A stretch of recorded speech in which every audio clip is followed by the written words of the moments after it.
আসসালামু আলাইকুম ওরহমতুল্লাহি বারকাতুহু। প্রিয় দর্শক ও শ্রোতাবৃন্দ, আপনাদের সবাইকে স্বাগতম অ্যাক্টিভিটিস অফ সাদিয়া ইউটিউব চ্যানেলে। আজ আমরা কথা বলবো ইসলামের ইতিহাস একটি অলৌকিক রহস্যময় এবং হৃদয় ছুঁয়ে যাওয়ার রাত নিয়ে, পবিত্র শবে মিরাজ। এই রাত শুধু একটি ঘটনা নয়, এই রাত হলো ইমানের পরীক্ষা, নামাজের উপহার আর আল্লাহ তার প্রিয় নবী হজরত মুহাম্মদ সাল্লাল্লাহু আলাইহি ওয়াসাল্লামের মধ্যকার এক বিশেষ সাক্ষাতের রাত। চলুন মন দিয়ে শুনি, হৃদয় খুলে অনুভব করি আর নিজের জীবনে এই রাতের শিক্ষা কাজে লাগাই। শবে মিরাজ শব্দের অর্থ রাত্রিকালীন ভ্রমণ। এই রাতে মহান আল্লাহ তাআলা তার প্রিয় রাসূল সাল্লাল্লাহু আলাইহি ওয়াসাল্লামকে একই রাতে মক্কা থেকে বাইতুল মুকাদ্দাস এবং সেখান থেকে ৭ আসমান পেরিয়ে সিদরাতুল মুনতাহা পর্যন্ত নিয়ে যান। এই ঘটনা ঘটে হিজরতের প্রায় ১ বছর আগে, রজব মাসের ২৭ তারিখ রাতে।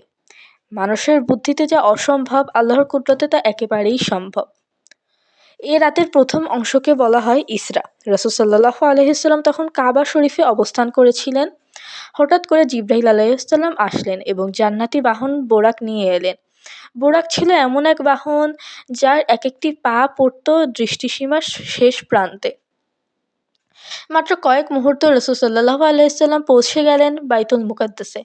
সেখানে তিনি সকল নবী রাসূলদের ইমাম হয়ে নামাজ আদায় করলেন। এটা প্রমাণ করে তিনি সকল নবীর শ্রেষ্ঠ ও শেষ নবী। এরপর শুরু হলো মেরাজ। রাসূল সাল্লাল্লাহু আলাইহি ওয়াসাল্লাম একে একে ৭ আসমানে উঠলেন।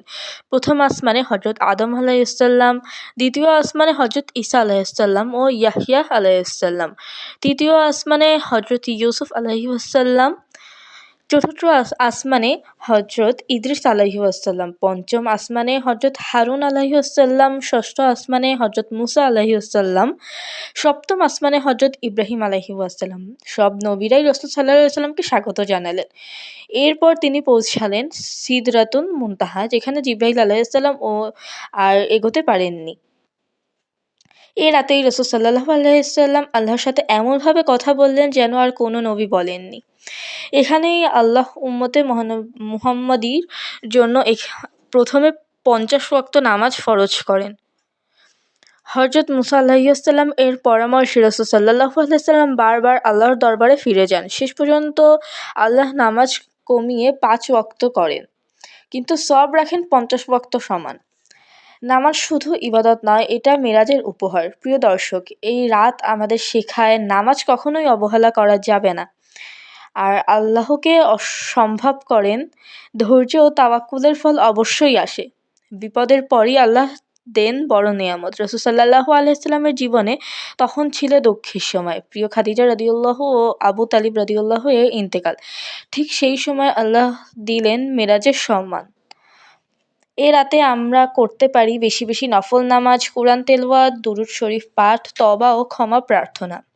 নিজের জীবনের পরিবর্তনের নিয়ত। এ রাত যেন শুধু গল্প শোনার রাত নয়, হোক আমল করার রাত। আসুন আমরা সবাই আল্লাহর কাছে দোয়া করি, হে আল্লাহ, আমাদের নামাজের মনোযোগ দান করুন, আমাদের গুনাহ ক্ষমা করুন, আমাদের জীবনে সঠিক পথে পরিচালিত করুন। শবে মেরাজের শিক্ষা অনুযায়ী জীবন করার তৌফিক দিন, আমিন। প্রিয় দর্শক, আজকের ভিডিওটি ভালো লাগলে লাইক দিন, কমেন্টে আপনার অনুভূতি লিখুন এবং অ্যাক্টিভিটিস অফ সাদিয়া চ্যানেলটি সাবস্ক্রাইব করতে ভুলবেন না। আল্লাহ হাফেজ। আসসালামু আলাইকুম।